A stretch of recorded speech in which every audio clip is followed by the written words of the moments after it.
Dans la vidéo précédente, nous avons parlé du droit positif et de la position philosophique selon laquelle seul le droit positif existait.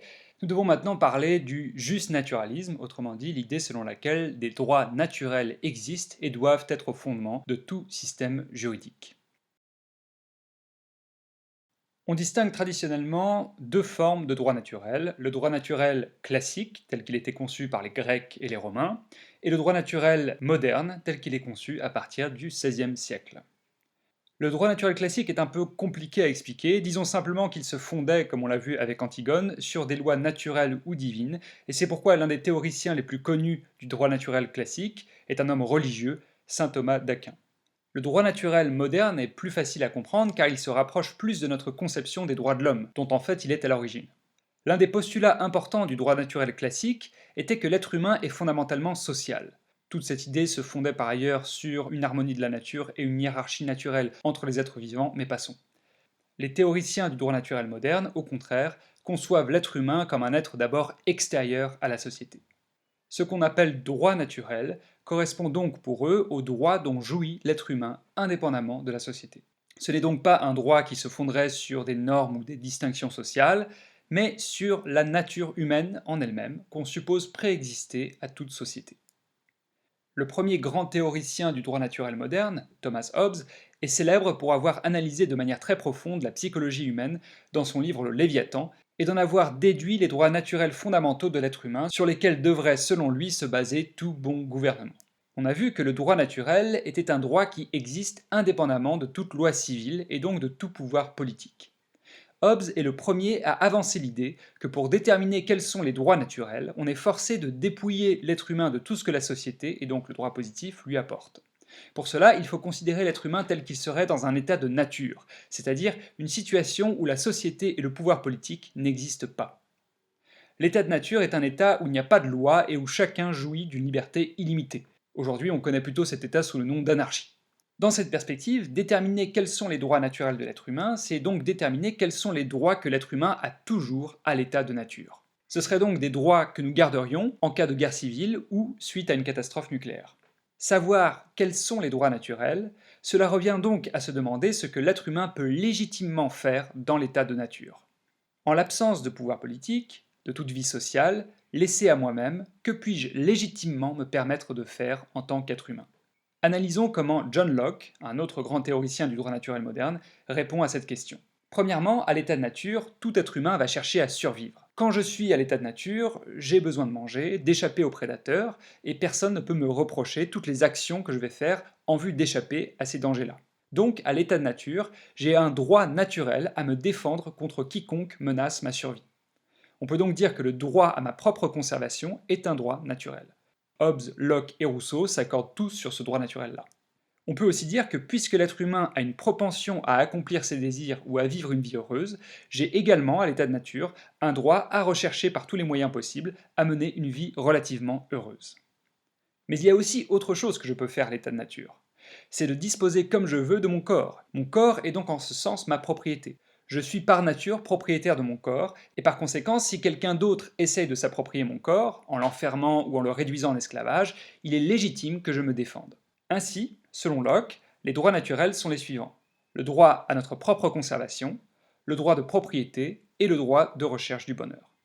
Ce sont des droits que les êtres humains ont à l'état de nature, et ce sont ces droits qui vont être au fondement du droit positif et donc des lois. Si vous entendez aujourd'hui parler de principes juridiques comme le principe d'indisponibilité du corps humain, en vigueur en France par exemple, il s'agit d'un principe dérivé du droit naturel de propriété de Locke.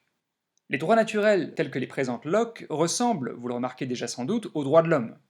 Dans la Déclaration des droits de l'homme et du citoyen, il est écrit que les êtres humains ont un droit de liberté, de sûreté, de propriété et de résistance à l'oppression. Il s'agit là de droits naturels. De même, la Déclaration d'indépendance des États-Unis reprend presque littéralement les droits naturels de Locke. Quand il est écrit dans la Déclaration des droits de l'homme et du citoyen que les droits de l'homme sont inaliénables et imprescriptibles, autrement dit qu'on ne peut pas nous les enlever ni les modifier, il semble bien que ce sont des droits qui valent de manière éternelle et absolue et qui sont en quelque sorte au-delà des lois civiles. On peut donc dire que les droits de l'homme, ou les droits naturels, transcendent les lois civiles. Des droits qui transcendent les lois civiles. L'idée semble plus que sympathique, elle est vraiment presque géniale, on pourrait dire. Cependant, elle pose problème. Si on y réfléchit un peu, il semble que sans le droit positif qui nous permet de dire quels sont les droits de l'homme, les droits de l'homme et donc le droit naturel soient impuissants. Prenons un exemple. Pendant la Seconde Guerre mondiale, les Juifs n'étaient légalement citoyens d'aucune nation. Donc, quand Hitler déclara que les Juifs devaient disparaître, il ne désignait pas un ensemble d'individus soumis aux mêmes lois civiles, et il n'existait pas d'État juif permettant de garantir des droits civils à ces personnes de même ethnie. Pourtant, personne ne nierait que les Juifs possédaient bien des droits de l'homme. Le problème est que ces droits n'ont pas empêché que leur liberté, leur propriété, leur dignité soient violées. Ce problème a été souligné par la philosophe allemande Hannah Arendt dans le tome 2 de son ouvrage Les origines du totalitarisme. À la fin de ce tome, Arendt analyse les contradictions liées à la notion abstraite de droit de l'homme. Voici ce qu'elle écrit à ce sujet. Le soldat en guerre est privé de son droit à la vie, le criminel de son droit à la liberté, tous les citoyens en temps de crise de leur droit à rechercher le bonheur. Mais personne n'irait jamais prétendre que dans l'un de ces cas, il se soit produit une perte des droits de l'homme. D'ailleurs, ces droits peuvent continuer d'être garantis, même s'ils ne s'exercent guère, jusque dans des conditions de privation fondamentale de droits. Le grand malheur des sans-droits n'est pas d'être privés de la vie, de la liberté et de la recherche du bonheur, ou encore de l'égalité devant la loi et la liberté d'opinion. Leur tare n'est pas de ne pas être égaux devant la loi, c'est qu'il n'existe pour eux aucune loi. Ce n'est pas d'être opprimés, mais que personne ne se soucie même de les opprimer. Arendt évoque ici un paradoxe. Si les droits de l'homme sont inaliénables, alors on est censé en jouir même dans les pires conditions. Techniquement, cela veut dire que les juifs dans les camps de concentration avaient toujours leurs droits de l'homme, mais il n'existait aucune loi pour les garantir.